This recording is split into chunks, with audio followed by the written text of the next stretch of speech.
But they've lost a lot of close games. They've not been able to close games out in the fourth quarter. To do that, their stars have to play well. And for Indiana, there's Reggie Miller and Nick Smith. Both these guys, upper numbers in playoff time. You hear that? It's playoff time. And these two guys must play this team come fourth quarter if they're going to enjoy success in the playoffs, Tom. For years and years in New York, everything was done through Patrick Ewing. Now the combination of age and injury has slowed him. He's still a good player, but not nearly the player. Spitz, that was 7-4 as a man, he's definitely off the floor there a lot, so he doesn't jump center despite that good size. The jump up on the board. Spitz has all the super shots, now doesn't recover.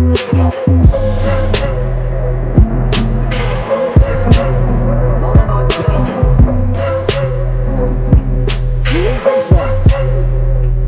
That's a tough matchup right now for Chris Mullin. Larry Johnson has the power, so when they give him help, if Ewing will find it open there, he'll get that little medium-range shot.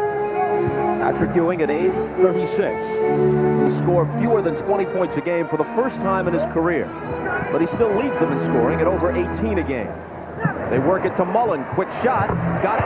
That's what they need from him, Bob. It's quick shooting. And if you watch the matchups, Larry Johnson is guarding Mark Jackson. Why? To take away his post-up. Jackson on Ward in the point guard matchup. Johnson trying to overpower Mullin. Thomas spins out. The rebound to Smits. He has never been a great rebounder. Always around 6-7 a game despite his size. Well, he'll get them if they come to him. He's not a guy who's going to pursue the ball. Dale Davis on the drive. And Ewing clears it.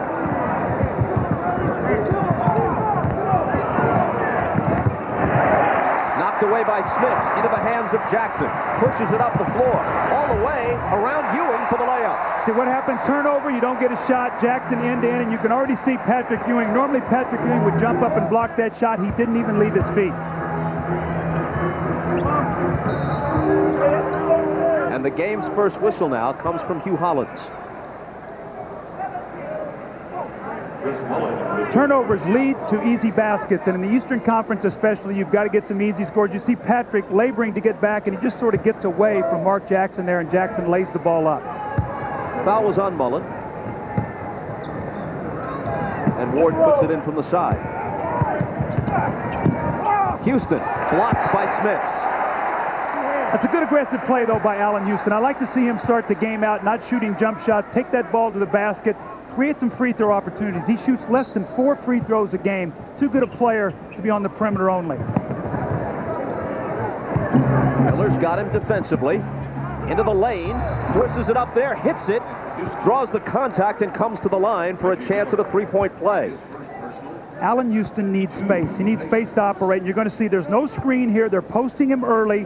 He's going to get Reggie Miller in the lane. Then the nice pump fake, draws the contact, the upper body strength, the opportunity now to close out the three-point play. And see, I think it's important for Allen Houston to get off to a good start and then Sprewell off the bench. Larry Bird told us the focus is going to be to try to limit those guys early.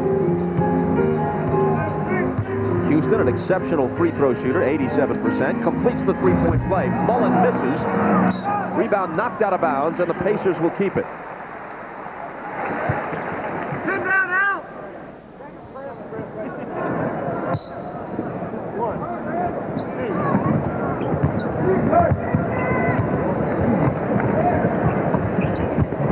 Miller bounces it to Davis, and Davis misses off the baseline.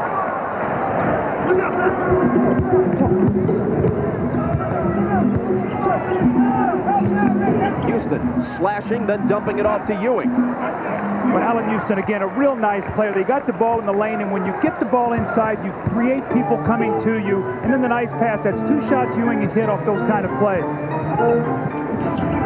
Miller with the catch and shoot off the back iron.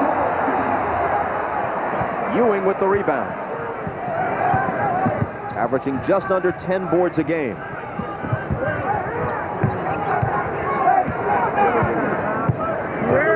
Houston turnaround on Miller. Rebound Dale Davis. I think Allen would better use the backboard rather than try to shoot that ball straight. He was on an angle that would have made it an easier shot. And hold on, says Hugh Hollins. So you say, why is Ewing not guarding Rick Smith? Well, because he's so hobbled, they know they would get him in so many screen rolls that he'd be moving. What they want him to do is a guy that helps more and stays out of foul trouble. So I don't think you're going to see much. Maybe the fourth quarter if this game is close with Ewing guarding Smith. Kurt Thomas at 6'9", picks up the foul, trying to deny the 7'4" Smith's position. Mullin for three.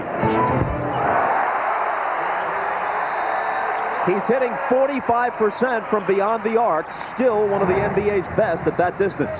And the best time to score is in the first quarter, and that's when Chris Mullin usually does his damage. He's off to a great start. Johnson bumping with Mullin. Spinning around him, confronted by Davis. Takes it up in a crowd, and Davis blocks it back in his face. Here comes Miller. A pull-up three. Chased to the side by Johnson. Indiana loves to take quick threes in transition. Basically, Miller and Muller love that shot. Now it's Ward at the other end, and he connects. See, if they can get any play out of their point guard at all, they'll be in good shape, because Childs really has been their most consistent player this year coming off that bench. Ward was just a step inside the line. That basket counts for two. Smith is open. Ewing comes flying out at him, but not in time as he swishes the jumper. See, if they're going to trap that pick and roll and then rotate over big, Patrick will not be able to get there, so that shot will be there if they want to go back to that play. Tied at 9.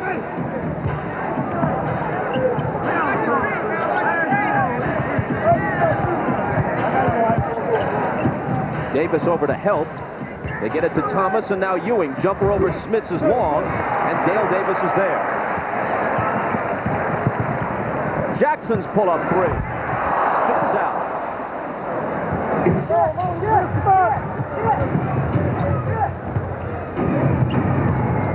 Ward. The flip to Ewing. Ball poked out of his hands. Up and over the glass.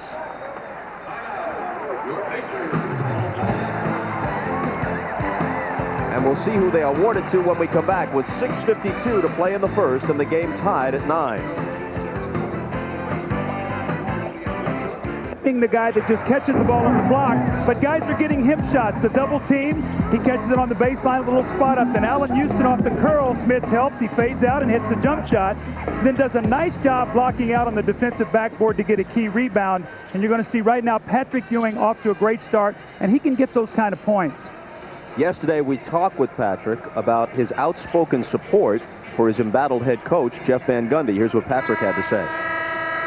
I've told management, you know, they know the way that I feel about Jeff. I think he's a great coach. I don't want to see him go. I think because of the circumstances of the lockout and all the changes that we've made, have hurt us. We haven't had a chance to work on things that, you know, we need to work on to make us a better team. And so I definitely don't want to see him go. Nick Ball. Game tied at 9. Houston baseline jumper over Miller. And the rebound again to Dale Davis. You can really see they're going to Allen Houston here early in the post. They're posting him much more than they did early in the season. Reggie's done a nice job the last 2 times defensively. Nice pass to the cutting Miller from Jackson. Jackson's 4th assist. And the Pacers take the lead. I don't know if there's anybody in the leagues that uses screens better than Reggie Miller. He really knows how to get himself open.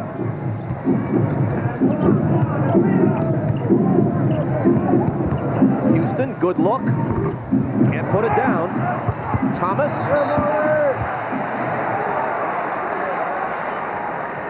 Nick Ball.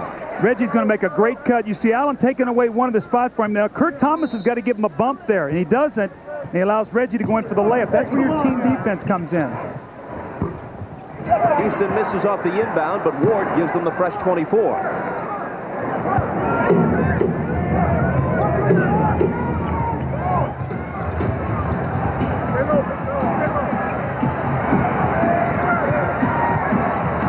Ewing spinning, tough shot, and he banks it home.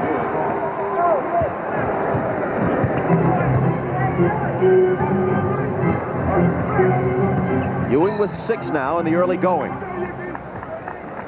And a whistle at the other end. The foul is on Houston, his first. You see the battle in the low post here. Rick Smith's really fighting Patrick, and he takes his time and he backs him in and he spins. You're going to see the weak side help, and Patrick just kisses it off the glass. That's a nice move in the lane. Jackson leaves it off to Davis. 5 assists now for Mark Jackson. See, Mark Jackson doesn't beat you with quickness. He beats you with the ability to play and his head, and he makes great passes, and he knows where to deliver the ball to his teammates.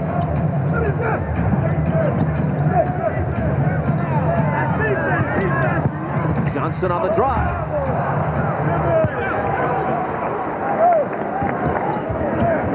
Tied again at 13 as the clock ticks inside 5 minutes.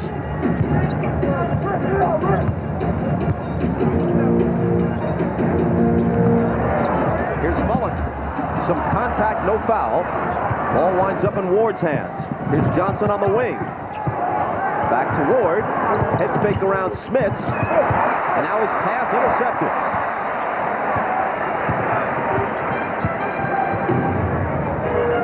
Mullin over.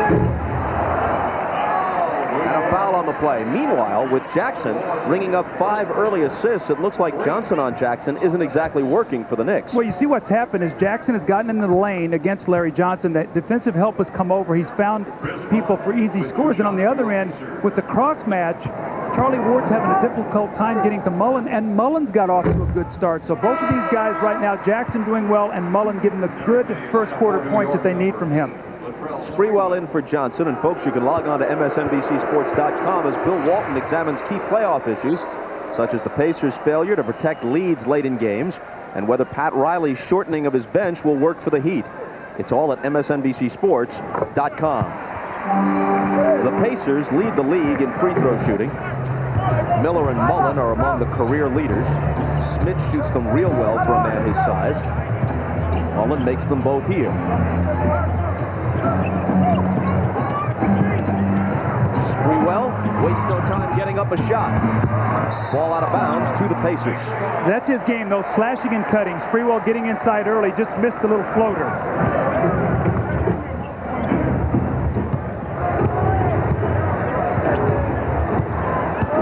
Mullin looking to exploit a size advantage on Ward, but it rattles out.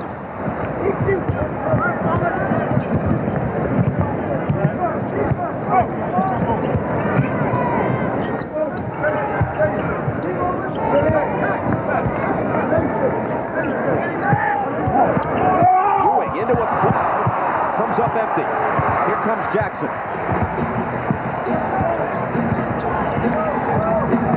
Mark Jackson misses the little hook, but chases the rebound down.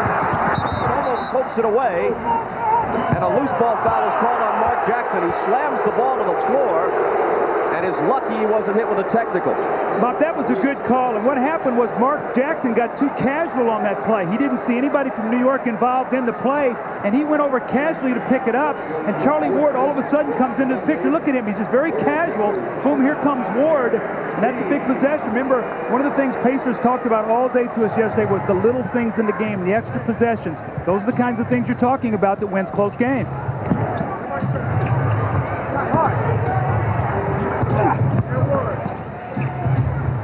Thomas open.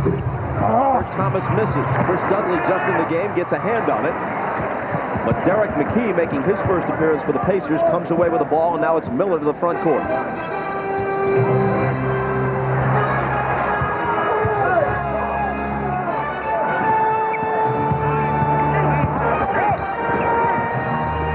Jackson looking for Smits. It eludes him, and New York has it.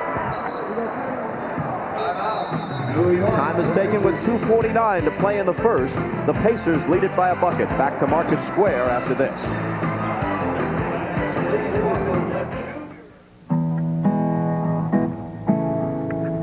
Mullin off to an excellent start with 7 points. You see, Reggie Miller, Rick Smith's very, very quiet. Patrick Ewing has been good for the Knicks with 6. Allen Houston only 1 of 6 from the field, but what they've done is they've gone to that mismatch there with Mullin, and Smits and Reggie Miller have not been involved. They cannot forget about their 2 best scorers. Travis Best on the floor now with Jackson out. Sprewell's jumper no good, and a whistle off the rebound. Schmitz draws the foul, and that's number 1 on him. Now, with Dudley in the game for Ewing, their defense will be better because he's more mobile right now, and he's more energetic and more active. He'll get on the offensive boards. He will not be a scoring threat, but he will give them extra opportunities because he's more mobile and active right now. Schmitz goes out, and the rugged Antonio Davis checks in. The Davis boys on the floor right now for Indiana.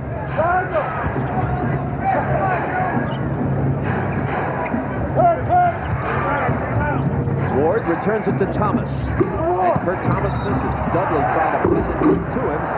And another whistle. It's on Dudley, his first.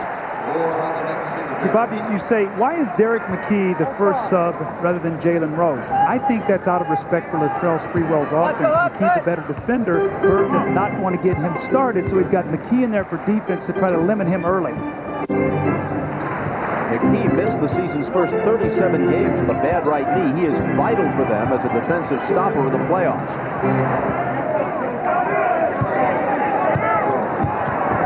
Antonio Davis missing in the lane, and Dudley takes it. Quick outlet to Ward. Houston on the move. Left hand. Gorgeous play by Allen Houston. Looked like he was going to get his shot blocked, and he takes it to the other side of the basket. So Allen Houston already got 8 shots up here in the first quarter.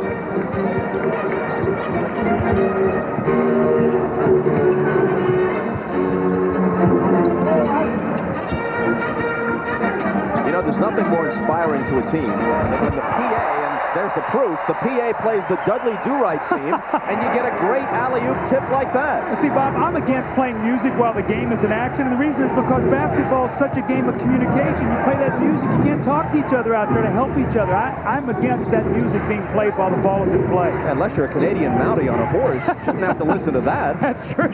Here's Houston. They work it outside to Ward. 2 seconds to shoot, and Thomas does. It comes up short, and little Travis Best has the rebound.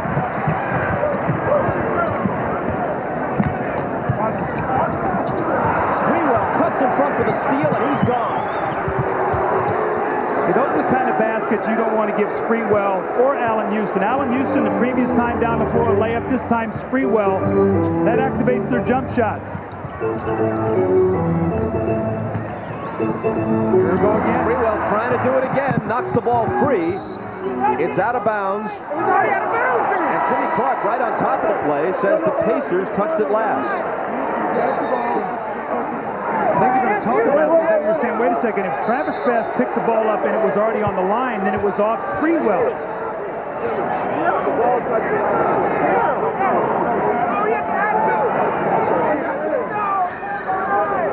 Jimmy Clark said the ball did not touch the line until Travis Best touched it, so it will be New York ball. Let's take a look here.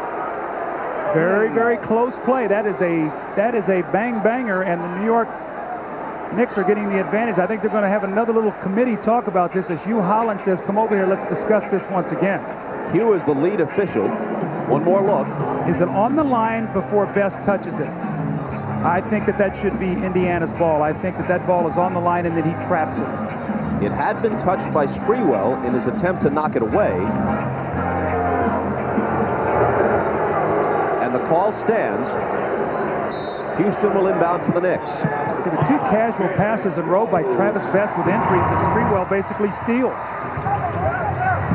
Last half minute of the quarter. Houston catch and shoot and miss. McKee flies in for the rebound. He's been getting more minutes of late. Speaking of McKee, played the entire fourth quarter and overtime in the Friday win at Atlanta. A huge win for the Pacers. Overtime victory.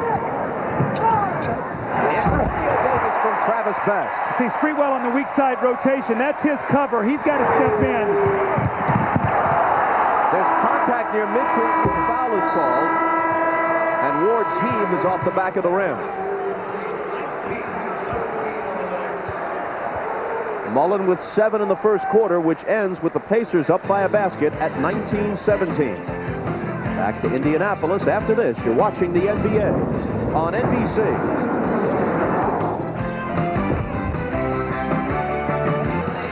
in the first quarter. In general, neither team shooting all that well. Well, interestingly enough, both of Allen Houston's baskets have been in the lane. The layup on the fast break, he makes a nice play, and then the nice three-point play in the lane. But he's getting his shot opportunities. And for New York, you have to say, wait a second, they're shooting 8 for 25, only 32%, but they're down only 2. So once again, their defense has held strong and held them in the game. Indiana, 8 for 18, 44%, but New York, 7 more opportunities at the basket.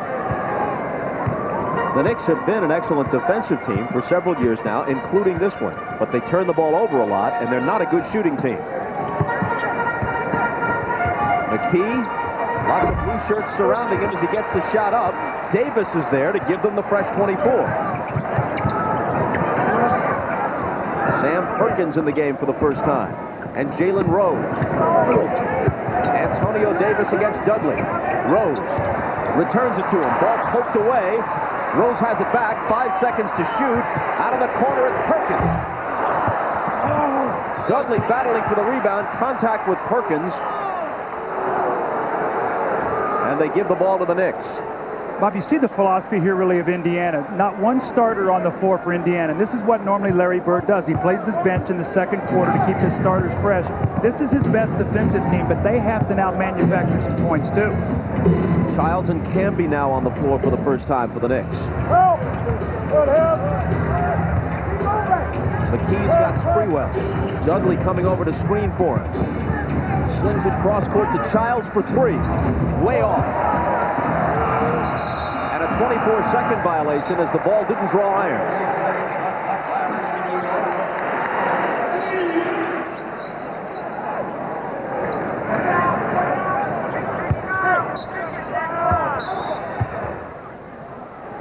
Marcus, it's going to be your show.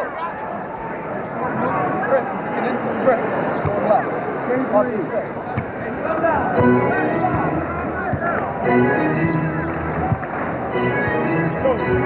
Energy in the building right now at a low level. This is often among the loudest arenas in the league. Best lost the dribble. Childs behind the back, but Sprewell was gone by the time it got there. Why make that play? Possession of the ball, that pass leads nowhere other than to Jeff Van Gundy's lap. Those are the things that kill the Knicks, Bob. Those are the unforced errors that cause you to lose close games.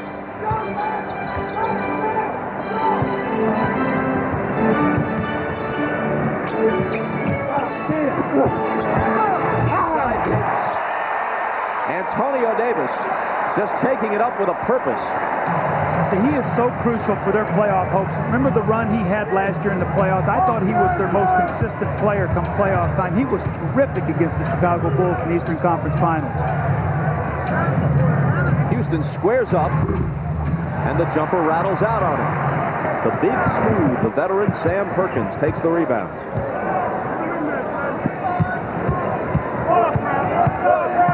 Jalen Rose. Turning, shooting, and missing. Not exactly a shooting clinic so far. Camby. Antonio Davis is there. I'm not so sure Jeff Van Gundy likes that spinning jumper by Camby there with nobody to rebound. Much of the NBA hasn't exactly been a shooting clinic this season. A whistle before McKee can get a shot away.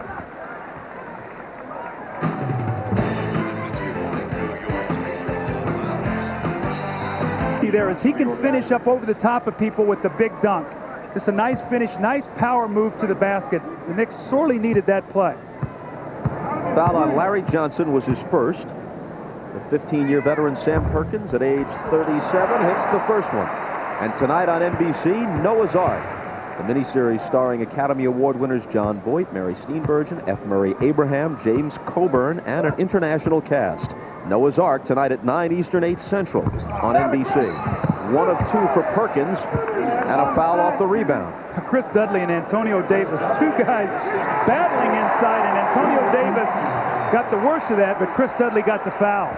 Which is his second. And you better not be faint of heart if you're going to go for a rebound around these 2 guys. That ball's going to go up, and you watch in the lane. Dudley just takes and shoves Antonio Davis. Dudley will now sit down. And Ewing checks back in. Now, how hard is it for Patrick after he sits down with those Achilles to come back in? How long does it take for him to warm up? Best slicing through, finding McKee. You see Patrick there tried to jump out, but Best was so quick he just split him, and then Best makes the nice play to McKee. They'd like to see more offense from McKee rather than just a defense. With the Knick offense stalled, the Pacers now lead by 7.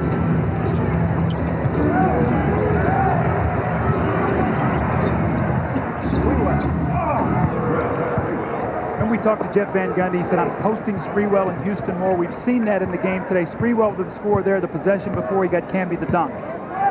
Sprewell's last 3 games, 21, 29, and 30 points.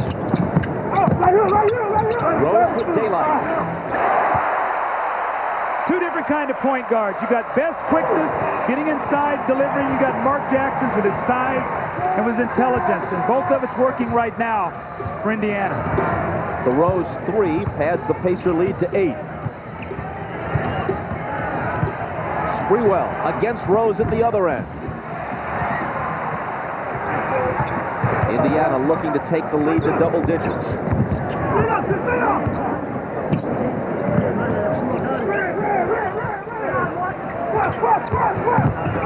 Jalen Rose, nice move, switches to the right hand, and Ewing blocks it. Knicks now with numbers. Childs in the middle of it. Now Sprewell. See, New York's got to do more of that, Bob. They got to get early offense out there, and they did it off the nice block shot from Patrick Ewing.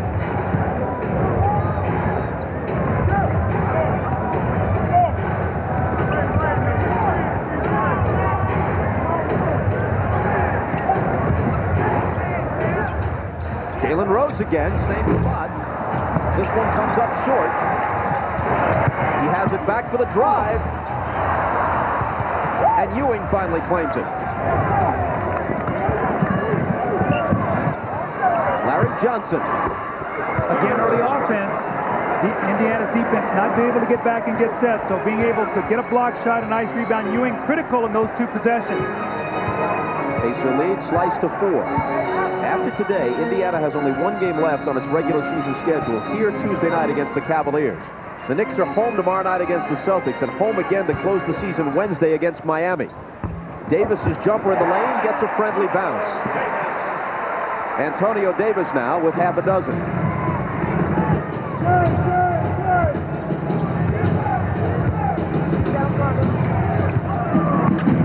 Childs literally kicks it out of bounds.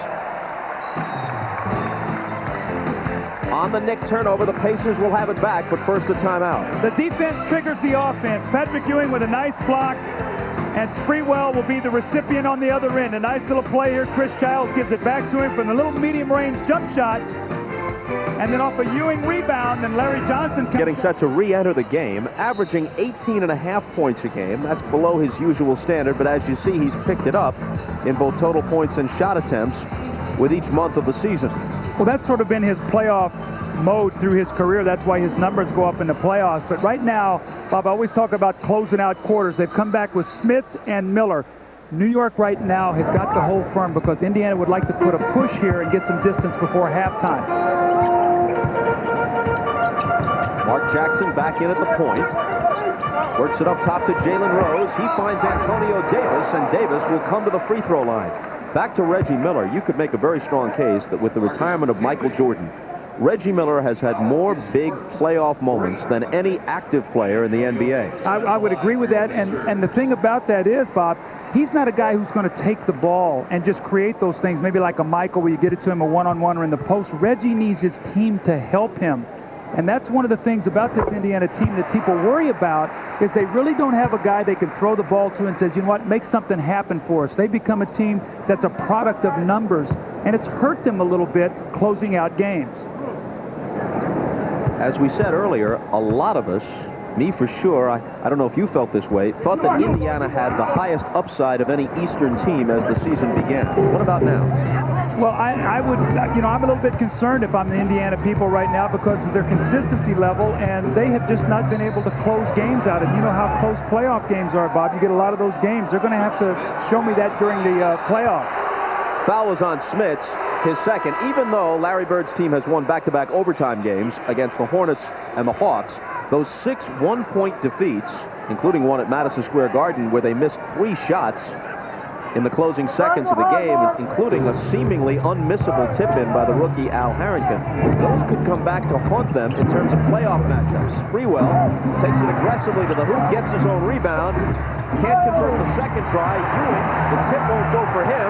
Miller puts it ahead. Ball's still loose, and finally only white shirts are there as Jackson scoops it up.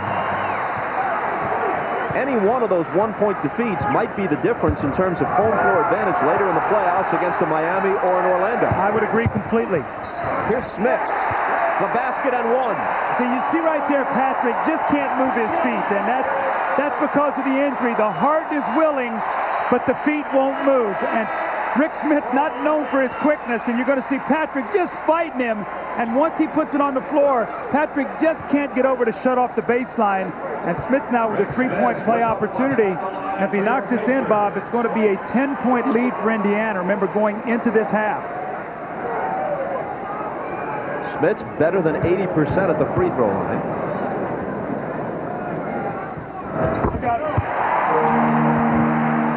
Larry Bird was a career 89% free throw shooter, had seasons where he shot as well as 93%, so it's appropriate that his team would be the league's best free throw shooting team. Johnson's jumper isn't there, but Jackson is for the rebound. See, no one under the rebound in the basketball. They were expecting him to drive. He shot the jumper. If you miss that, you're not going to get another opportunity. Watch the double team Smits with the jumper. From 20. Almost banked it in inadvertently as he overshot it. Here's the peg ahead for Ewing. And it's off Patrick's hands, and the Knicks lose it. Those plays have just haunted New York this year. They don't score enough points, and when you turn the ball over, you can't get enough shots. Bob, if you get shots, you can shoot a bad percentage and still win. There are many factors. One of them is poor point guard play. Smits will drive it and finish it.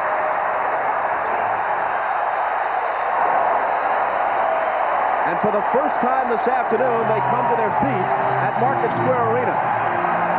The Knicks, down by a dozen, ask for time with 3:20 to play in the half.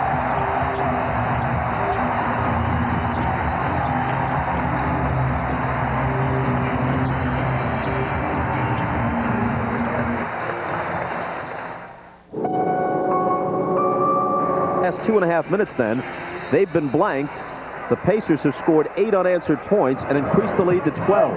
Well, you can feel Bird. He put Smits and Reggie Miller in the game. That's what he wanted to have happen, and that is what has occurred. Here's Ewing with Smits on him. Spinning. Dale Davis is there, but they're going to score the goal. You can see what the defensive philosophy here is of Indiana. Spin Ewing back baseline and run a shot blocker at him. Here he comes, and here comes Davis. That time he got it. I thought he got that on the way up and pushed it to the board. That's a close call. Goaltending is the call. 8 points for Ewing. Jalen Rose. Ewing gets a piece of that, and it's legit. Houston. Sprewell pops free. But the bank is closed, and Ewing is there to follow. Now here comes New York making their push. Ewing now with 10. He had his biggest game of the season against the Pacers at Madison Square Garden with 37 points and 15 rebounds. Jackson's little hook won't drop, but there's a foul.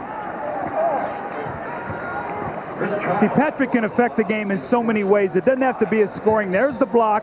He gets it before it gets to the basket. Sprewell misses the jump shot, and Rick Smits does not do a good job blocking out. Ewing goes right to the basket for the tip-in. You know, Bob, I have such admiration for Patrick Ewing. This guy has a heart of a champion, and although he's never won a championship, it's not because he doesn't want to. And now with him hobbled, you can just see him laboring, but he wants to be out there and help his team. For all the admiration for his grit coming back from injuries and his determination, he does pose a problem as well as an advantage for his team. He's not the player he once was. His coach is in a bind. He knows that Patrick is the most important player on the team, and Patrick has vocally supported him. As they look down the road He's virtually untradeable given his age and his present performance and the size of his contract, so you're almost forced to build the team around him for the immediate future. But I think he can play a different role. I think in the offseason they're going to have to sit down and say, Patrick, you know what? You're not maybe not going to get as many touches in the post, but you can be as valuable to us in a lot of different ways. He goes to work again. Wow, tough shot, and a chance to make it a three-point play. See, his team was reeling. They were down 12. And now this is 6 of the last 8 points that Ewing has scored. He posted up. He got an offensive rebound. Now he comes back with a post up. But once again, they spin him baseline. And here comes Dale Davis, too late, high off the glass. And Patrick Ewing coming through here with his team down 12. He scored 7 points now of their last 9, and it's back to a 7-point game. 13 for him for the afternoon to this point. The Knicks are 19 and 17 in games in which Ewing has played, 6 and 5 without him. Pretty much a toss-up. Mullin had the look he wanted, but couldn't put it down.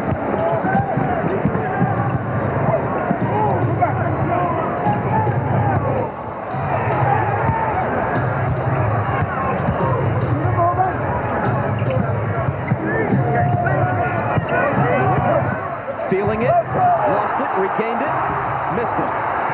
Johnson is there on the offensive glass. Tried to hit Childs cutting through, but another Knick turnover. On the wing, Jalen Rose. How often do those turnovers lead to easy scores? And right now, New York just cannot afford that. You know, Bob, when you look at New York, they're a team of force, a lot like Miami, but they're low on skill. And it's very difficult for them to make skill plays. When they have to do that, normally it ends up with turnovers. When you look at some of the names on the roster, you say, how can they be short of skill? But if you make a practical assessment of it, Ewing, having a good game today and still a good player, is not the player he once was as a Knick. Sprewell in this setup is not the player, despite recent success in a handful of games, that he once was as a Warrior. Larry Johnson is not the player he once was as a Hornet. And to this point, Marcus Camby is not the player he was at UMass. And Allen Houston has not played as well as he did in Detroit. So if you want to take all that in consideration, sometimes names create expectations that aren't realistic. And quickly shifting gears, we tell you that coming up tonight on NBC, the event of May. God spoke to me. It was the end of the world and the beginning of hope. Noah's Ark, NBC tonight. So Noah's Ark tonight on NBC.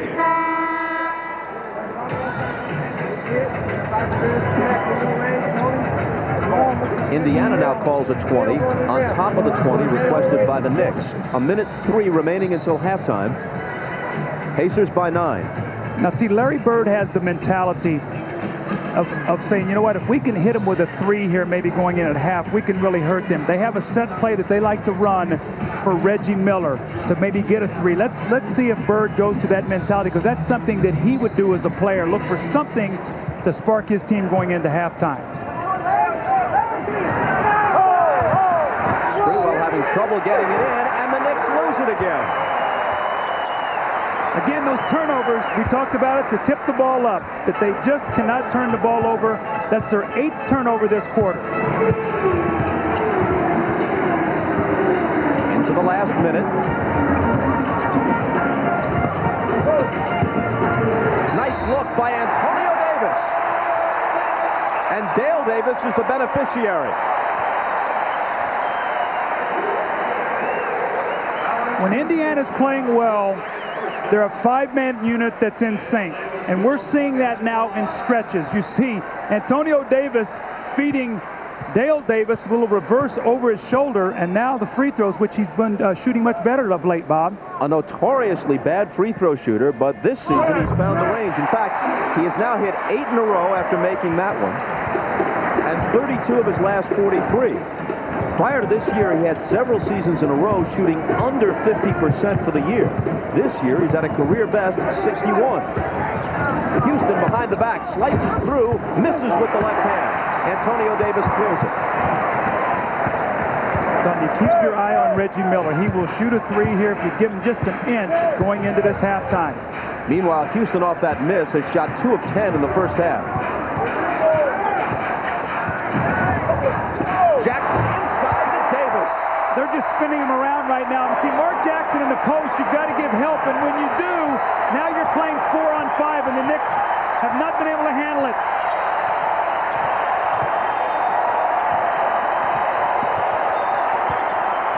Larry Johnson, the last shot of the half, rattles out. The Knicks tried to make a little push and cut into what had been a 12-point lead, but instead, the last word in the half belongs to the Pacers. They go to the locker room up by 14. Mark Jackson, by the way, with 8 first-half assists. Now stay tuned for the Prudential halftime report coming up right after these messages. You're watching the NBA on NBC.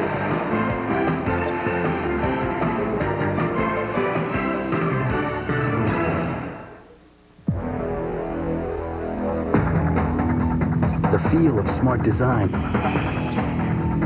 is the feel of flexibility.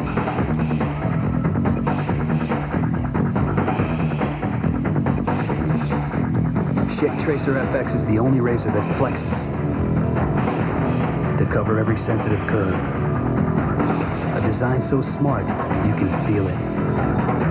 Schick, the feel of smart design. Okay, babe, here we go. Now, move over to the right. No, the other way, my right. A little more. A little more. Perfect. How was it? Beautiful. If you think the Cavalier looks good, wait till you know it can go through 100,000 miles before its first scheduled tune-up. Chevy Cavalier. The more you know, the better it looks. Genuine Chevrolet. NBC Monday. Suddenly Susan's back with new episodes and a special guest. Hollywood Hulk Hogan. You'll flip when you see who he falls for. I felt it here. Listen, ho-ho, Hogan. Then on That About You. You know, it's near the end of the last season. I beg your pardon? With Macho Man Randy Savage showing the ropes to Ira. Can I see you for a minute? New episodes of Suddenly Susan and Mad About You. NBC Monday. An NBC motion picture event. He inspired millions as a political crusader, met the girl of his dreams, and killed her. Oh, my God. Based on a true story Help me find out what happened to my little girl. of a father's global manhunt Didn't anybody think to take his passport? for his daughter's murderer. Hunt for the Unicorn Killer, NBC next Sunday. This is the Prudential Halftime Report, brought to you by Prudential. Prudential, a leader in insurance, investments, real estate, and financial services. See why Prudential is today's rock-solid choice for your financial needs. It's halftime in Indiana with the Pacers leading the Knicks 46-32. Patrick Ewing having a nice game in 17 minutes, 13.6 rebounds, playing on that bad Achilles. But little help, 5 Pacers have at least 7 points each. Hi, everybody. Hannah Storm along with Isaiah Thomas and Peter Vesey. Promise we will hear from them in just a few moments. But first, our doubleheader game in most parts of the country is Utah at San Antonio. A Jazz win gives them home court advantage throughout the playoffs. The Spurs could earn home court advantage throughout, but they would have to win today, Tuesday at Portland, and Wednesday at Golden State. The Spurs have added some veteran players with good championship experience, like Mario Elie and Steve Kerr. Peter spoke with Kerr, the former Bull who won 3 titles in Chicago.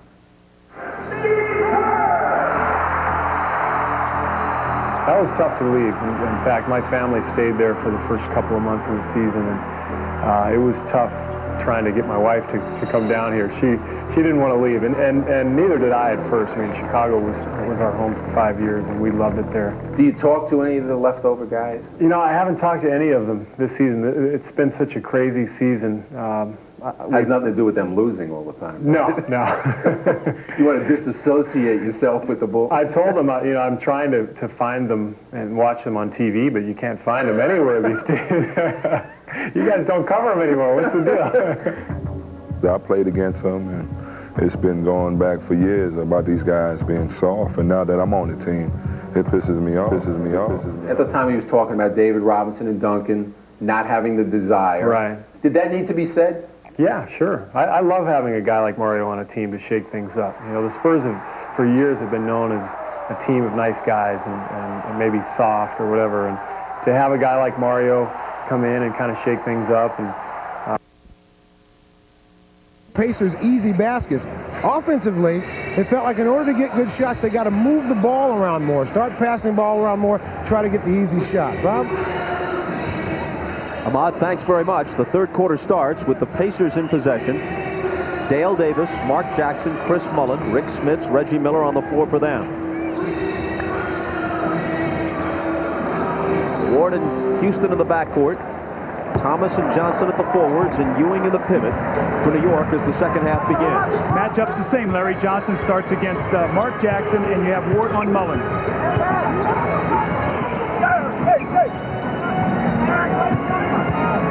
Dale Davis against Thomas. Jumper over it. And he gets the roll.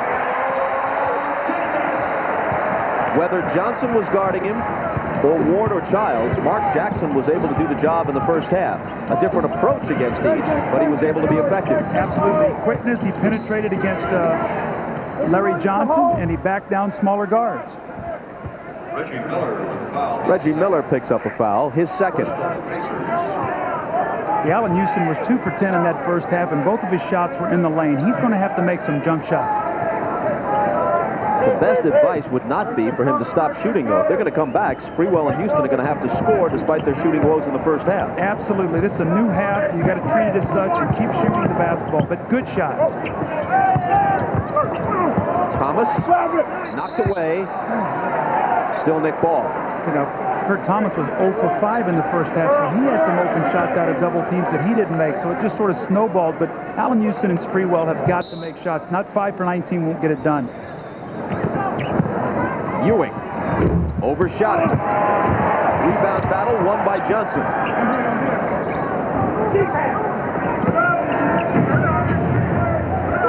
Smits left alone on Patrick. He hit the side of the glass against him, and Mullin winds up with it. See, when New York gets stagnant, when they start standing and the ball doesn't go from side to side, those are the kind of shots they get. That really gets them in trouble.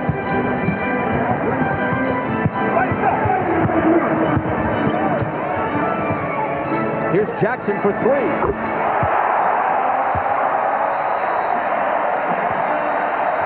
And Jeff Van Gundy isn't going to wait any longer. Just a minute 32 into the third quarter. He wants a 20. Well, Dale Davis has created the 5 points. He posted up Kurt Thomas and got a score, and then now he backs down Patrick Ewing, kicks the ball out. Larry Johnson too far off of Mark Jackson, who buries the 3. So a 5-0 start here for Indiana, down 19 right now. New York looking at a big deficit. And up next on most of these NBC stations, the Jazz, looking to claim the league's best record, do battle with the Spurs. Some will see the Lakers and the Sonics from Seattle. That's the second game of the NBA on NBC doubleheader coming up next. And Tuesday at 8 Eastern Time, the NBA is on TNT. The Sixers against the Hornets.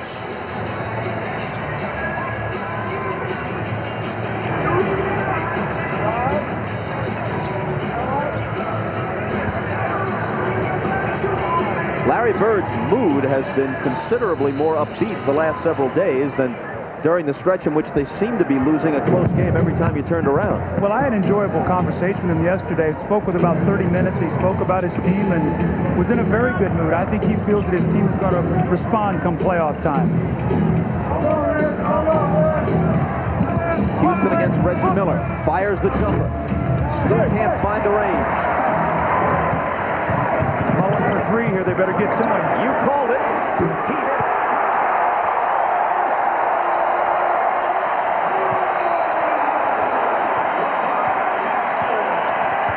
And another assist for Jackson, his 9th.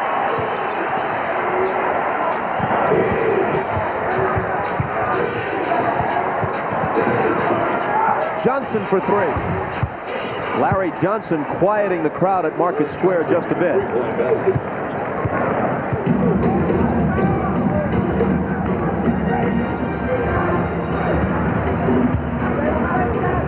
These teams, of course, have a history. 4 playoff meetings in the 90s. Mullin again. Remember, Mullin first and third quarter. He wants to score 7 in the first quarter, a quick 6 here. They'd like to get 15 points out of him. Already 13, 9 minutes to go in the third. And there's contact, and it will go against the Knicks. the recognition of your point guard. Here's Chris Mullin. You could see it happen all the way. Mark Jackson sees him. Nobody gets to him. In the cross match, Charlie Ward's got to get there. No conversation, and he buries it. Then he comes back in the corner on the next play. You cannot give him this kind of distance. With the quick release, Mullin buries back-to-back threes. Foul was on Ewing. He has 2, and his team is down 22.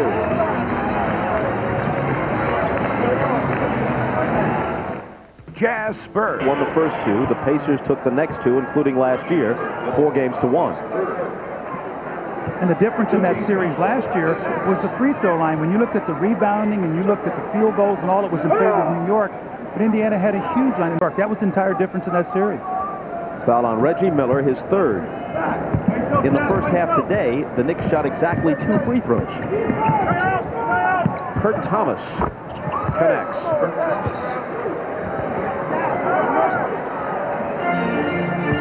He scored only 2 points, but he's got a game face going on. He's got one of the best scowls in the NBA. Mullin. And now Miller. Had it knocked away by Houston and into the hands of Ward.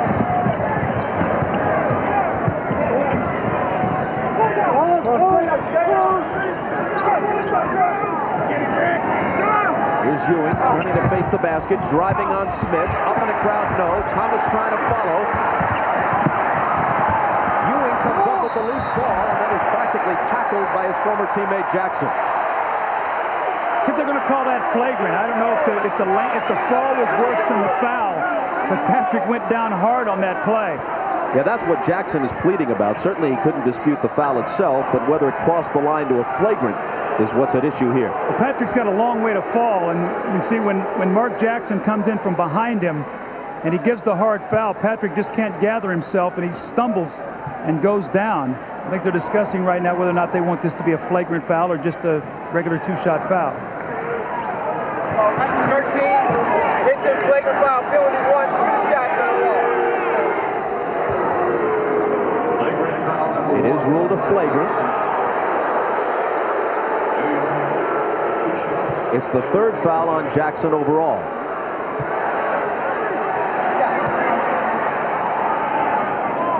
Ewing will shoot 2, then the Knicks will have the ball.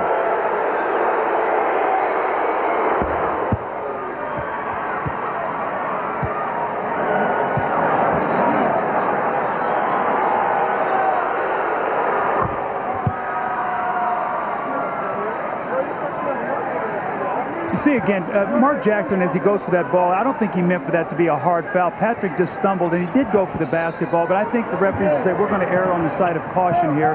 These teams have seen each other a lot, and this game can get very physical.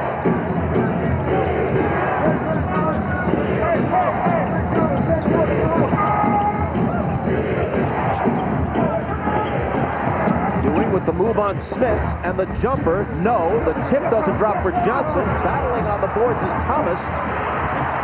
And Ward chases it to the corner. Thomas open. No luck on the shot. Jackson finally takes it. The Knicks have a 1-game lead on Charlotte, as we mentioned earlier, for the final playoff spot of the East. The Knicks also own the tiebreaker against the Hornets. The Knicks could be on their way to a defeat here. The Hornets are at Miami tonight.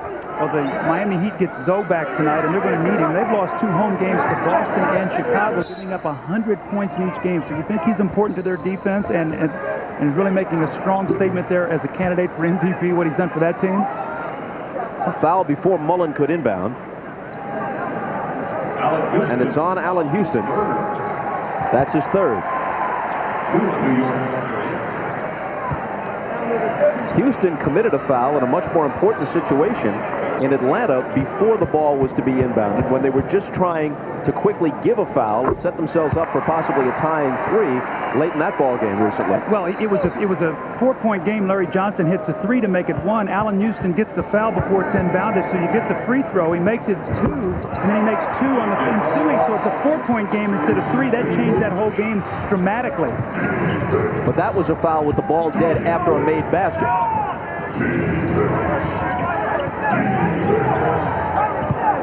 See, no movement right now. They're just waiting for Larry Johnson to back down. Nobody's moving, and he overpowers Mullin, but he doesn't get it to go, Bob. But just everybody standing and watching. Here come the Pacers in front by 20. Mullin. Thomas got a piece of it. Ward back the other way.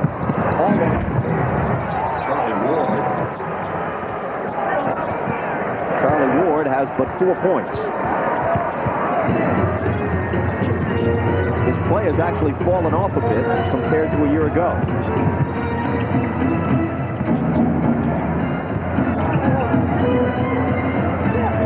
Antonio Davis. They practically invite him to shoot the 20-footer, and he drills it. Well, that's the shot that he hit last year in the playoffs, and he makes that shot. He adds so much to their offense because now Smits is down on that block, and he's going to get a lot of good looks at it.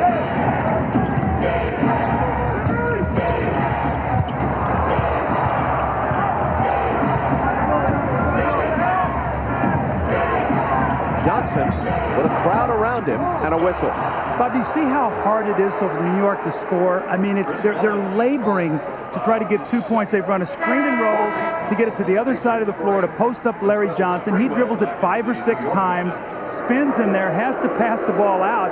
And they're down 20 points. They've got to manufacture some offense here. Here's Sprewell in the game, inbounding to Ward. Houston finding Thomas, clobbered by Smits. So they'll play Houston and Sprewell at the same time. It was a widely held opinion that the two could not be effective on the floor at the same time. As the season almost slipped away and they tried almost anything, they've begun to give them minutes simultaneously, and they've won 4 of their last 5. Well, also, too, a guy who was key in that stretch was Marcus Camby. With Ewing back, his minutes are way down. So, you know, they cannot forget about him. Kurt Thomas getting the bulk of the minutes today. Thomas misses the first free throw. Tonight, don't forget Noah's Ark. It was the end of the world and the beginning of hope. Noah's Ark tonight at 9, 8 Central on NBC.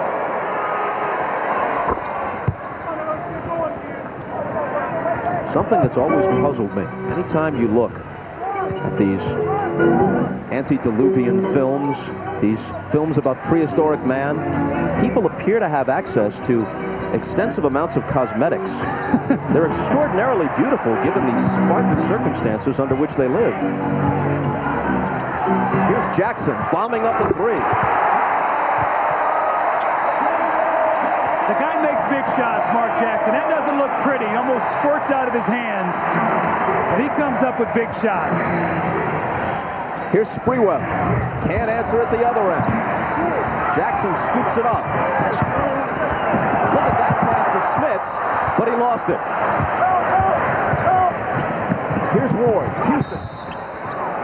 And Miller fouled him. See, I like what Reggie Miller did there. He did not give Allen Houston the basket. Allen is struggling. He's 2 for 12 from the floor. So you know what? I'm not going to give you a layup. You're going to have to make 2 free throws.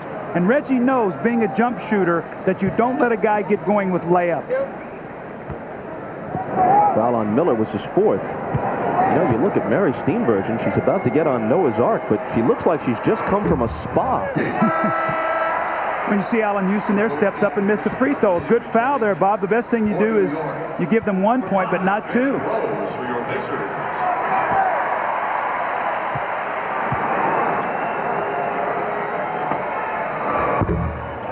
Or maybe none. Missed them both. So you see the importance of taking good, hard fouls. A 22-point game as Jackson walks it across. To Smits. Can't finish it.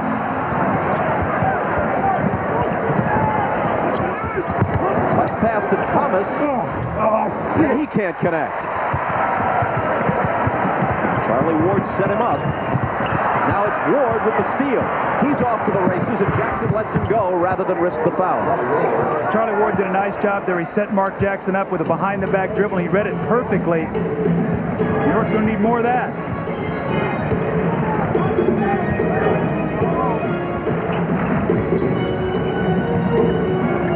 Here's Mullin. Bounces off the defender and scores.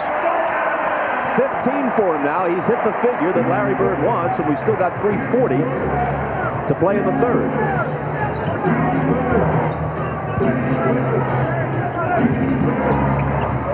Houston takes it off for Thomas, who was fouled.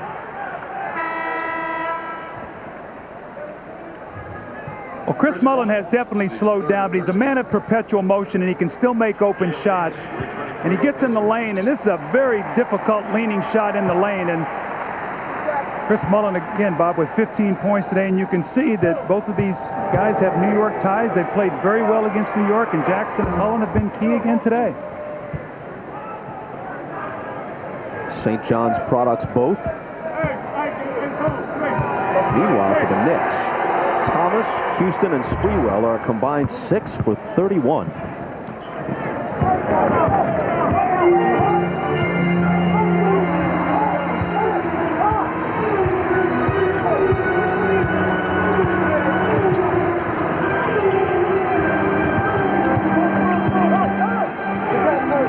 They swing it to Jalen Rose. Now Mullin, daylight for 3. He's exceeded Bird's hopes and expectations. He's got 18, and Van Gundy turns away in disgust. See, Sprewell can't give help on that. He's got to stay attached to Mullin, and that's just understanding team defensive concepts. And he doesn't understand that right now, but he gets sucked in on this play. You watch him. He's all the way inside, and Mullin says, you better not leave me out here, especially today. I got 18 now. Pacers by 23.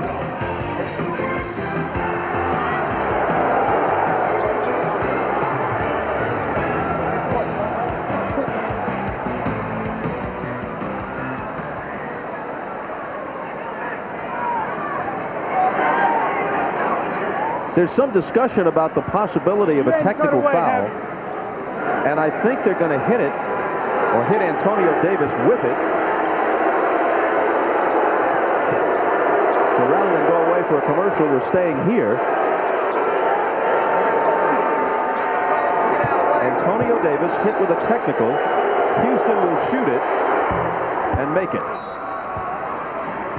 And that will be the cue to ask you to pay close attention to these vital commercial messages. Once again, let's welcome your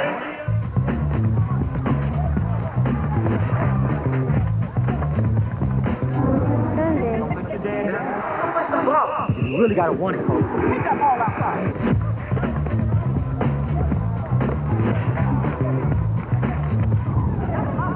Alright, I'm Kobe. Where's the Kobe Masti? Kobe Bryant. That's it, son, yeah. Go for it, Kobe. Proud of It's about teamwork. Someday. Mickey D's.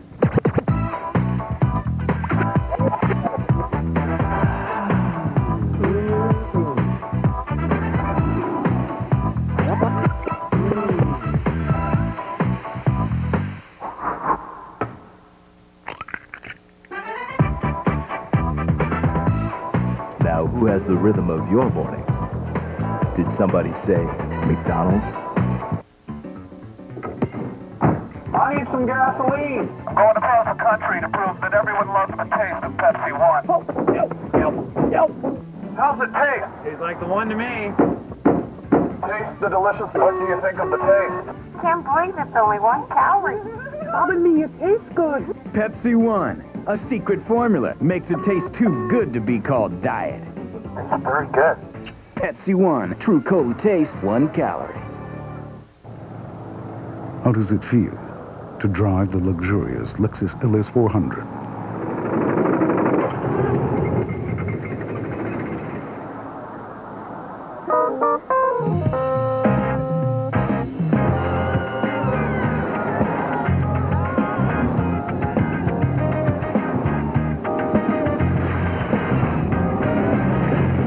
Now you know. The risk is real.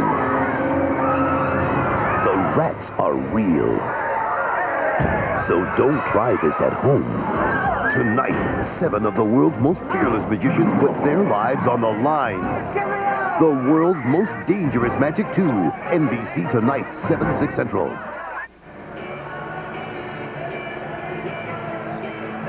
Back at Market Square Arena in Indianapolis, Chris Mullin squaring up. Good look at the 3, which increases the lead to 69 to 47. Actually 69-46 because it was prior to the technical foul shot, which Houston made. And as they turned away from the basket, Antonio Davis caught Chris Dudley with an elbow in the back, and that's what resulted in the tee on Antonio. Here's Houston driving on Rose, pulling up and drilling the baseline jumper. Well-executed play out of the timeout, and that's the first jump shot Allen Houston has made today. He does have 2 field goals, both of them in the lane. Let's go. Jackson gives it up to Antonio Davis, whose pass is swatted away, but Jackson recovers it. Now Dale Davis. Jalen Rose for 3. I got it. Back from the Knicks, trailing by 20. 2:20 to play in the third. Houston again. And Jackson claims the rebound.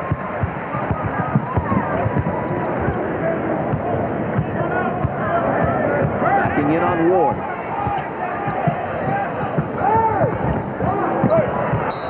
Dale Davis and a whistle from Hugh Hollins. A Knick foul. You know, as you look at the Eastern Conference with the playoffs upcoming, it's possible to imagine, despite the fact that almost all these teams have flaws, it's possible to imagine an 8 seed giving a 1 seed a hard time, a 7 the same with a 2, a 3 beating a 6. Usually those matchups, especially 1-8 and 2-7, are just walks in the park. Not so this year in the East. Well, if you look at it right now, Miami's got 31 wins. They're the #1 seed. New York has got 25. That's only a 6-win differential, and you say, well, you only played a shortened season. But you go to the West, it's a 12-game differential between 1 and 8. Major disparity out there.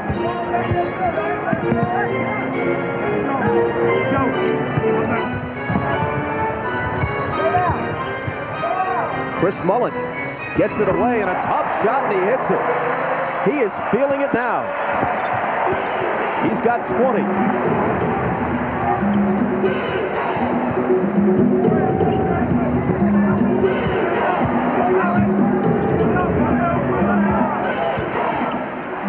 Sprewell chases it down, 6 on the 24. Chris Childs, 3 seconds to shoot. Childs with the miss. Thomas over the back, knocks it away. No foul call, but the Pacers will have it. Chris Mullin spotting up in the corner. You see just waiting. Once he catches the ball, he says, you know what? I got a smaller guard on me. I'm going to take my time. I'm going to back it down to about 12 feet. I'm going to fade and make the little shot. So Chris Mullin playing exceptionally well today for Indiana. Hold on, says Jimmy Clark. An Indiana foul. It's on Jalen Rose. It's his first. Meanwhile, back to Mullin. He has 13 points in this quarter. Well, first and third quarters are his quarters to score, because fourth quarter very rarely gets any time. The pass intended for Dudley is broken up by Travis Best. This is the most alert I've seen Indiana defensively in a long time. They're rotating and helping each other, Bob. A guy gets beat, the big guy goes over and helps, and Best dives back in there, knocks away the pass, and prevents the score. Larry Bird, often stingy with his praise, had a lot of good things to say about the way his team played defense in the recent win at Atlanta, the overtime win on Friday night, contesting almost every Hawk shot, especially in the second half. Dudley connects there for the Knicks.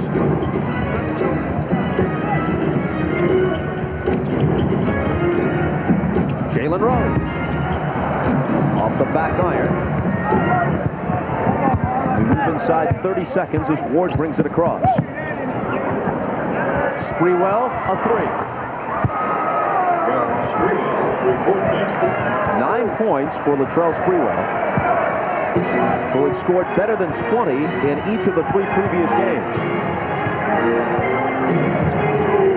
including a 30-point outburst on Thursday in a win against the 76ers. Best tried to take it to the hole, had it knocked away. 4.6 on the clock. See, now Travis Best is a left-handed player. I think they're going to call a foul on that, Bob. But what happened was Charlie Ward jumped to the right side of the screen and let him go strong side with his left hand. Just broke his defense down. You got to get on that left hand and make him go back to his right. Foul is on Camby, his second.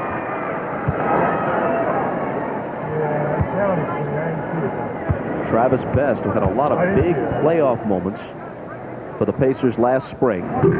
Had some terrific games in the Eastern Conference Final against the Bulls.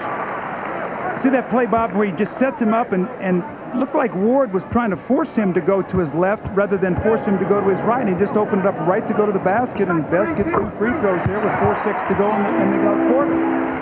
Upping the lead to 19. Sprewell hurries back the other way. Last shot of the quarter, knocked away from him.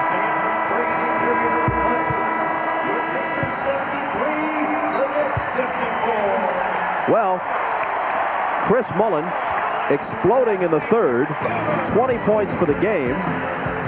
The Knicks down by 19 with 12 minutes to play. They did it a week ago on the road. That is a very long stretch at home. Absolutely. Orlando has that also. They only have 1 game at Chicago, so they really have a week to practice and prepare. Most teams only going to get 2 days. Here's Houston as the fourth quarter begins.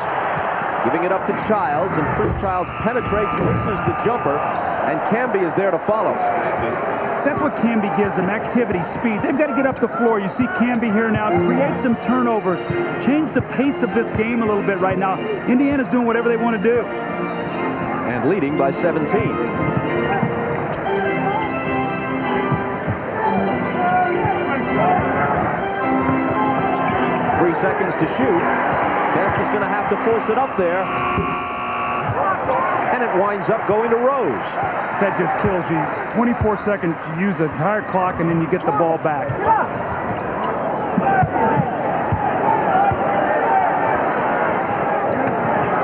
Davis's jumper over Dudley is there. What I've seen today of Dale Davis and Antonio Davis, these 2 guys are ready for the playoffs. They're playing very, very solid basketball. You know, Dale Davis has been around the league a long time, but with newfound confidence both in his free throw shooting and occasionally in that short-range jumper, he's something of a different player. It's an added dimension to his game. Sprewell chasing it down. 3 seconds to shoot, and Sprewell in desperation misses the long 3.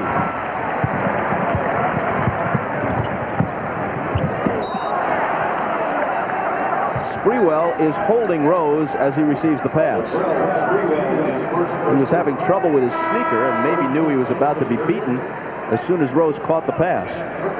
Seeing the referees are doing him a favor here right now. They don't have to let him tie his shoe or whatever right now. They're giving him a little time. New York's getting beat by 19 right now. To make them use a timeout or 20 seconds, just sort of add insult to injury.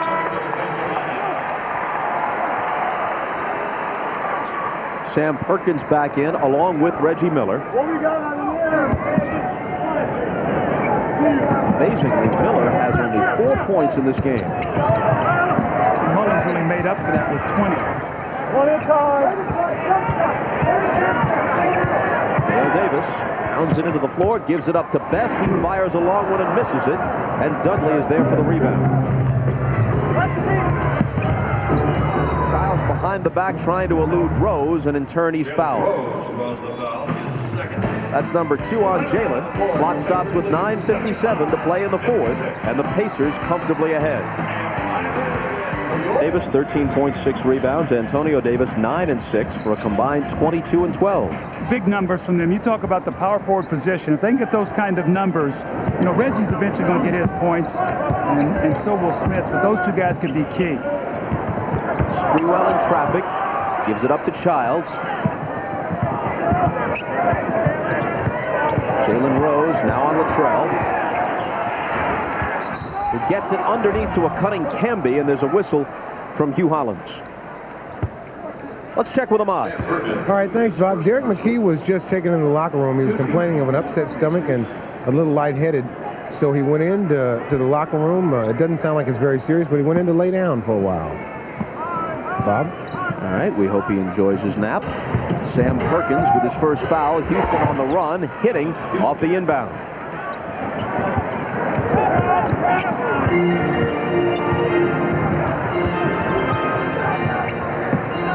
This is the last year for the Pacers in this building. They move into a new field house, and that's the right term. It'll be called the field house next season. And it's really the NBA's first answer to Camden Yards and all those new retro-style ballparks that have been so popular in baseball. It'll have the feel of an old-style field house, but all the modern amenities of a new facility. Here's Sprewell with a long jumper that's good. I wouldn't be surprised if that doesn't spark a trend in basketball as well. Well, there's, I think, 5 new buildings coming into the NBA, and Indiana's very, very proud of what they're going to have next year. Travis Best arcs it high and hits it. Pacers again by 17 with 8.5 to play.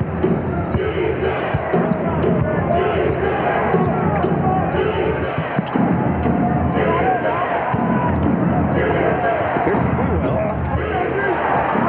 Ball poked to the corner, and Spree chases it down. Off-balance shot, no good, but he was fouled. Bob, you can see the struggles that New York has. You know, Latrell Sprewell is a one-on-one slashing player, and Jeff Van Gundy's trying to put his, ability into this offense. And you see what happens right now is when he gets the ball, everybody's just sort of standing and watching. There is no movement, and Allen Houston gets it, and then he sort of takes it, and it's his turn to shoot, like we see with this possession. So they got to try to blend this all together, and it's going to be a tough thing for them to do. It's going to take a while. Foul a moment ago on Miller before the shot from Sprewell was Miller's 5th. Here's Reggie with the shot, and he misses off the back iron. The Knicks trail it by 15 with time if they can get something going here. It's Houston. And cut it to 13. They were down 15 with 7 minutes to play at Miami last Sunday. Now they're down 17. What a burst of speed that time by Travis Best. See, that's a different dimension than he gives you. Mark Jackson will methodically back you down. Best with the burst of speed. Watch his possession, Bob. Everybody just sort of standing. Here goes Sprewell one-on-one. Stumbling and a whistle as he gives it up to Camby. Speaking of bursts of speed, watch Travis Best, who's water bug quick. Boy, he crosses him over, gets back to that left hand. If I'm playing Travis Best, if he beats me to the left, he's going to have to go way, way around me. Sets him up, and then that nice shot off the glass. Reminiscent of some of the moves he made last year against Chicago in critical stretches in that playoff series. Houston. Dudley. No luck.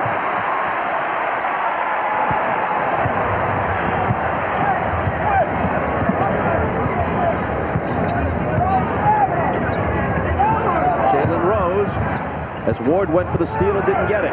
Perkins fires, misses the 3.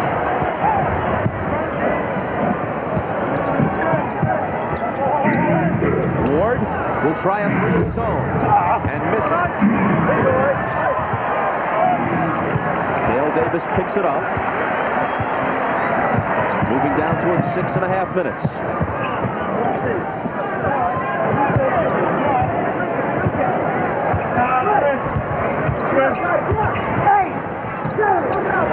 Reggie Miller around Sprewell. Double pump on the run. No good off the glass. He follows his own miss. And it finally falls.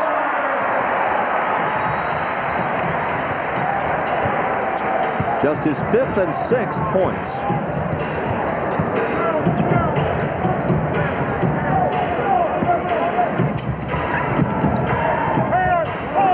Dudley throws up a hook with the ball seemingly rolling from his hand down to his wrist and somehow makes it. Well, you figured that out. Now, the last possession, he missed a point-blank layup, a tip. That time, little sky hook, as you talked about, Bob, and the ball wasn't even in his hand.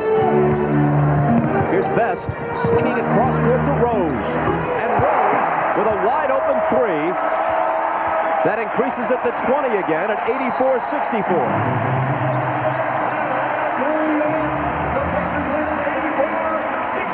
This is the kind of day it's been for the Knicks. Watch this just a moment ago. Dudley is going to go up and miss, try a tip, and it will spill out. And then at the other end, Reggie Miller, after missing a jump shot, is going to get his own rebound. And his shot will hang on the rim, but fall the other way. And 2.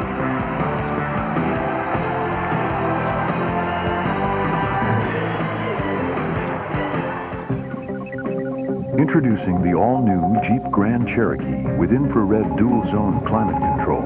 The only system in the world that actually reads body surface temperatures of driver and front passenger. At the slightest change, it automatically adjusts the cabin temperature.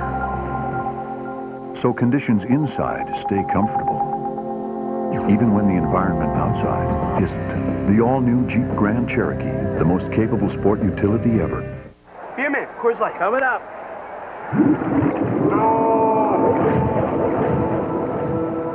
Allow me to say a few words in this beer's memory. He was so young, so full of carbonation. Little bubble. Everyone loved this frost-brewed Coors Light. So let us send him off in a way that is dignified, respectable, and 100% recyclable. Maybe I could console his family. Coors Light.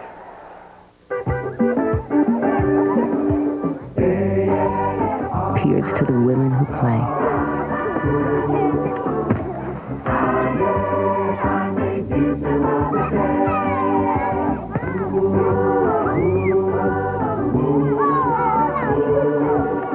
Allstate, proud supporters and fans of Women's World Cup soccer. This generation and the next. On May 8th, the journey begins. Time to roll, baby, time to roll. In a battle of pride and passion, Bravo! No! leaders emerge. Fist out, fist out! 3 down, single now. And a new champion will rise. The NBA presents the playoffs on NBC. Starts Saturday. The Jazz, the Spurs, Utah's goal, the top spot in the NBA and home court throughout the playoffs. In their path, surging rival San Antonio. Or the Lakers, battling for home court, face the Sonics in a game crucial to Seattle's playoff hopes. Pivotal matchups in the race for the rings, next on NBC. Travis Best has been terrific today, and he's done it with his speed and quickness. Made some nice plays. Here you see him getting in the lane, the little pull-up jump shot. What a tough shot, and then he blows by Chris Childs. He lays it high off the glass, and then once again he gets in the lane, and he kicks it across to Jalen Rose for the 3. So he has really come into games today, Bob, and energized this team. And, you know, you have to think about it. Here's a guy who's been used to playing the entire fourth quarter. The last couple games, Larry Bird has gone to Mark Jackson, but Travis Best is playing very, very well. Well, if this game is not close down the stretch, Best may, in fact, finish it. I would agree with that, and I think you've seen Patrick Ewing for the last time today also. I think they put him back in the game after he's sitting this long. And not because he was ineffective. Right, he played very well. One of the few Knicks that did play well today. Sam Perkins squares up and misses. The Knicks have it. Clock ticking down toward 5 minutes. They trail by 20. Johnson wide open for 3. And Best is there for the rebound. Each of these teams last won a title in 1973. Knicks in the NBA, Pacers in the ABA. Mueller misses an open 3. Pacers won 3 ABA titles in the league's 9-year existence. The last one in 1973. So they each have gone 26 years without raising a banner. At least not a championship banner.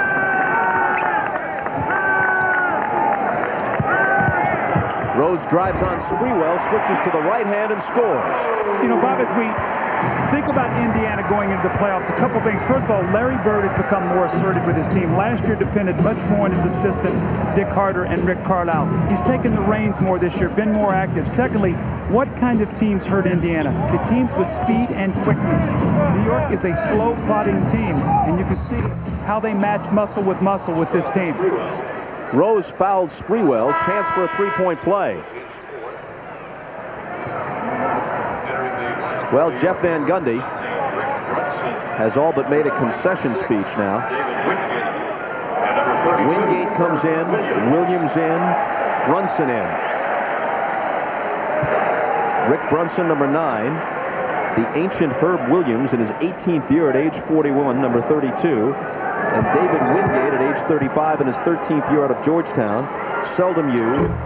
He wears number 26. See, Bob, right now, New York's got a big game tomorrow against Boston. So, you know, rather than say we play this out for 5 minutes, they got to be fresh tomorrow. That's a game they have to win.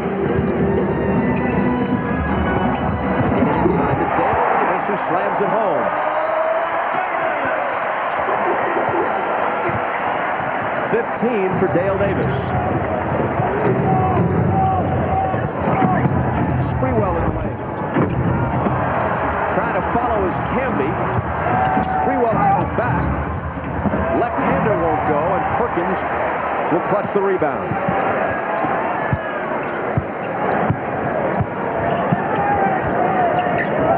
Regardless of how effective they are, the Knicks almost always play hard. Here's Rose with the jump shot that's short over Wingate. The ball out of bounds, and it will go to New York. So it's not a case of them giving up. This is simply a wise move with another game tomorrow night at home, saying, look, we might as well conserve our energy. We can't win here. Well, I remember a coach of mine told me a long time ago, he said, I expect effort. He said, but also I expect execution if we want to win. And what's happened with New York is they've always give effort. You can never walk out of a game and say, this team has not tried. But Bob, they're a flawed team. Offensively, they struggle to score. And the pieces have just not fit right now for any stretches of time where they can be consistent. Brunson, in his second year out of Temple, takes his first shot and makes it.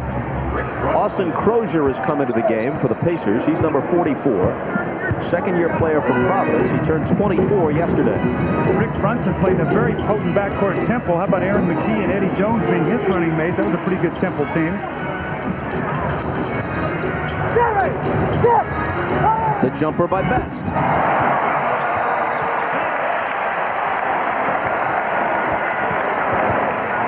Indy by 21. And these fans love beating New York like this. Remember we talked yesterday, these players said, we want to play well, and if we can keep New York out of the playoffs, we'd love that too.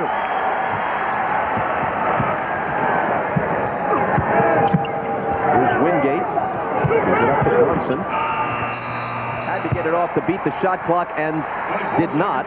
24-second violation. Wingate, at age 35, his hair flecked with gray. It looks like something of an elder statesman. Beautiful lob pass, and Dale Davis capping off a terrific game. He now has 15 points. And on the other end, Bob, it's been one of those things. Every shot contested, Sprewell misses it. The slam dunk by Camby misses, and then Sprewell misses another follow. Luckily, only 2:01 remains.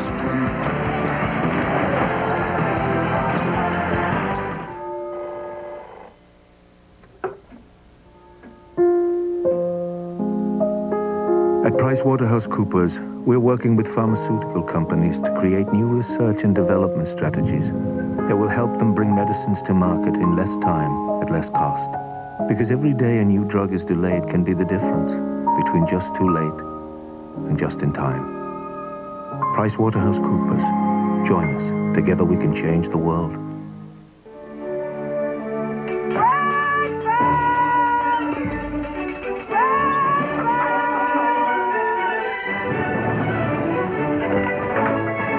Did somebody say McDonald's?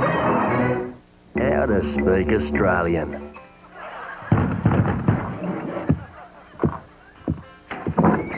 Thanks, mate. Room service. Beer. Foster's. Australian for beer.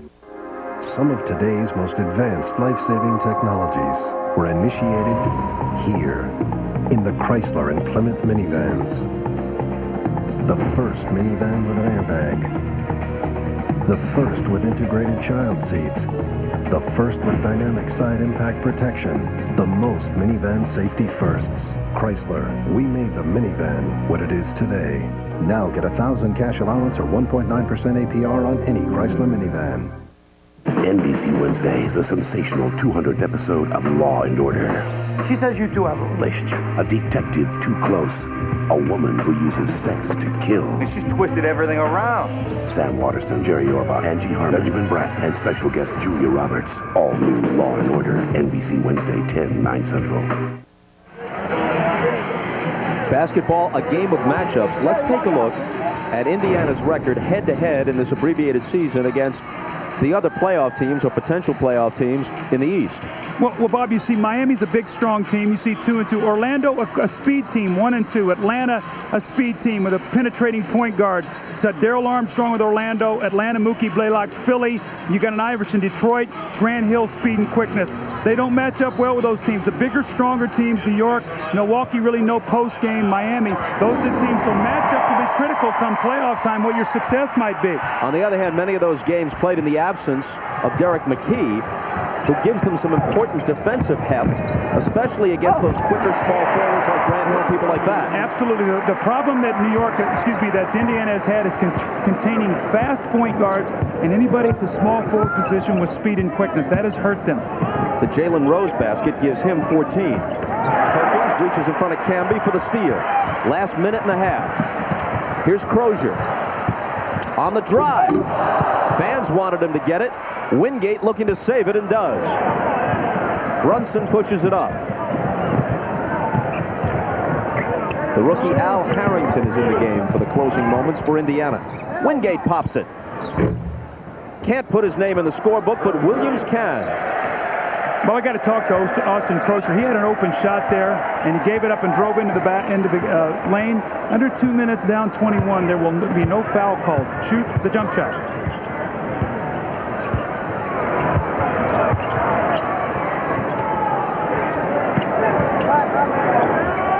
Here's Sam Perkins, 4 on the shot clock. And the rookie pops it up there, and Harrington misses. Crozier gets the rebound. Reverses there. See, again, this Indiana team from top to bottom, 1 through 15, is very talented. But, Bob, come playoff time when your stars must win games for you, will Reggie Miller and Rick Smits be able to carry them over the top? That's going to be real critical for this team's success. Today, Smits had 7, Miller had 6. They win easily without big contributions from the two guys you highlighted. Jump ball. I always say your bench helps get you through the season, and you see Mark Jackson and Reggie Miller. Reggie Miller under double figures for only the second time all season. Toronto, the other game, Bob, ironically, both of them win. So you can smile when you don't get your points as long as you win the game, and Mark Jackson's a very happy man. Remember, he was the point guard for New York a long time ago, and they decided that they needed a better one. They have not found a better one in all these years. Brunson misfires on the 3. Not that they haven't tried. Doc Rivers, Derek Harper, Greg Anthony, big bucks to Ward and the Childs. And they've never found somebody who consistently, now in fairness, Harper got them to the 7th game of the NBA Finals. Rivers was toward the end of his career and played very effectively. But they have not been able to find somebody for a long stretch of time to really be a first-rate point guard for them. Couldn't agree with you more. It's a 23-point victory, 94-71.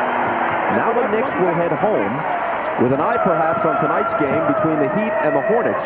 If Charlotte wins it, they'd pull into a tie for the 8th and final playoff spot in the East. The Knicks, however, own the tiebreaker based on head-to-head competition against the Hornets. But the Knicks have to play the Celtics at the Garden on Monday, and then Wednesday, the Miami Heat. And there are lots of potential scenarios, but you can imagine Miami having extra incentive to win that game. Let's go to Ahmad. All right, thanks, Bob. There are some great tandems in basketball, Stockton to Malone, but I think this one might go back even a little farther. This is Jackson to Mullin. So now, you guys obviously get into playoff mode. I heard Jalen Rose yelling that during the warm-up just before the game. Yeah, we're really trying to get feeling good about our team, get a little momentum going into the playoffs, and a game like this helps for sure. You know, you've had some close games coming down the stretch. Does that, in effect, wake you up and get you to the point where you realize how you got to play? No, I think we have a veteran basketball team that understands that everybody's coming after us. We're the 100 all of a sudden. What it does is it gives you more respect for what the Bulls did during their period of running.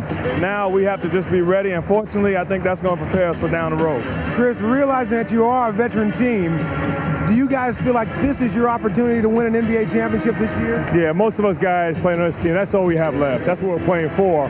That and only that. You know, that doesn't mean there's no other teams that can do it, but that's what we're all going for. That came from day one during the lockout. We just want to win a championship. Very competitive team here. A lot of things been said, Mark, about some of the things that you supposedly have said. But as I look at this team, it's a very close-knit team. Doesn't seem like there's any problems. They can write what they want to write. They can talk about what they want to talk about. We have a bunch of class individuals that only care about winning and nothing else matters. And that's been since I've been here. So this is a great group of guys, and we're not going to let anything get between us. As we head towards the playoffs, good luck to both you guys. Thanks, Amar. All right, back to you, Bob. That was a veiled reference to a Sports Illustrated story which reported that Jackson was complaining about a lack of minutes toward the end of close games, and Jackson said, I was merely trying to say that any competitor would prefer to be on the floor when the game is on the line, but I don't want to say anything to disrupt the chemistry of this team. It wasn't a complaint. These are the updated conference standings. Charlotte now a half game back of the Knicks. And a big game tonight, Philly at Detroit. Both of those teams trying to move up. So a lot of things could happen here in the last 4 or 5 days of this season.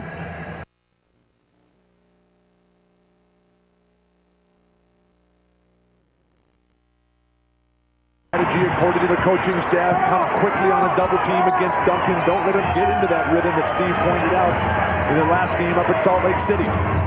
Duncan had a poor shooting game in the win over Portland yesterday. Karl Malone with a miss, but Brian Russell offensive rebound. Utah another chance. If you're San Antonio right now, the idea is to start just getting after people and making yourself get into this game. They seem to